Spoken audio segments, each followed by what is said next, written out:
барномаи ҷудо дар мактабҳо ки соли гузашта аз ҷониби Федератсияи байналмилалии ҷудо ва Федератсияи ҷудои Тоҷикистон тарҳрезӣ шуда буд, кӯдакону наврасони зиёди шаҳру ноҳияҳоро ба тамрини ҷудо бештар сохт. Дар муассисаи таҳсилоти миёнаи умумии рақами 8 шаҳри Ваҳдат низ лоиҳаи мазкур амалӣ карда шуд. имрӯз бори аввал дар толори мазкур мусобиқаи ҷудо байни кӯдакону наврасон роҳандозӣ гардид. шарҳи бештар дар гузориши ҳамкорони мо. бо Имурӯзода Акбарҷон давоми 1 соли охир аст ки дар намуди ҷудо тамрин мекунад. ӯ дар баробари боз шудани дари ин толор тамринро оғоз кардааст ва феълан яке аз гӯштингирони умедбахш маҳсуб мешавад. Акбарҷон аз хурдӣ ба варзиш майл дошт ва барномаи ҷудо дар мактабҳо имкон фароҳам овард ки ӯ ва ҳамсолонаш аз хурдӣ ба ин риштаи варзиши зебо ҷалб шаванд. 1 сол мешавад дар ин толор машқкунам, мехоҳам чемпиони ҷаҳон ҷумҳурии Тоҷикистон шавам. Ман имрӯз шод ҳастам ки дар ин толор ҷои аввалро гирифтам. мураббии ман Одинаев Пирмаҳмад мебошад.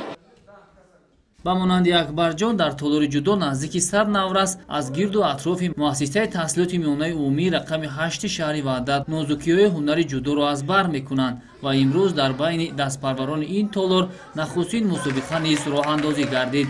Федератсияи ҷудои кишвар ки ташаббускори асосии бунёди чунин як толору таъмини гилеми гӯштингирӣ маҳсуб меёбад, дар ин рӯз низ барои онҳое ки 1 сол тамрини хуб карда буданд тӯҳфаҳо омода намуда буд. Ба иқрори мураббии ҷудо Абдуманон Солиев, таъсиси чунин як толори варзишӣ барои тамрини мактаббачагон муҳиму саривақтӣ аст. бо дастгирии Федератсияи ҷудои ҷумҳурии Тоҷикистон дар шаҳри Ваҳдат дар мактаби рақами 8 як толори варзишии замонавӣ сохта ба истифода дода шуд ва аз тарафи Федератсияи ҷудои ҷумҳурии Тоҷикистон як татами гӯштингирии 10 ба 10 ба ин ҷо тӯҳфа карда шуд ва 100 ҷуфт кимоно ва аз ҳамон рӯз аз соли 2020 то соли 2021 мо наврасону кӯдаконро ҷамъ кардем. бахшида ба ҷашни наврӯзи байналмилалӣ дар ин толори варзишӣ миёни ҳамин кӯдакону наврасон мана мусобиқа баргузор карда шуда истодааст ки дар ин зиёда аз 100 нафар навраси кӯдак иштирок карда истанд.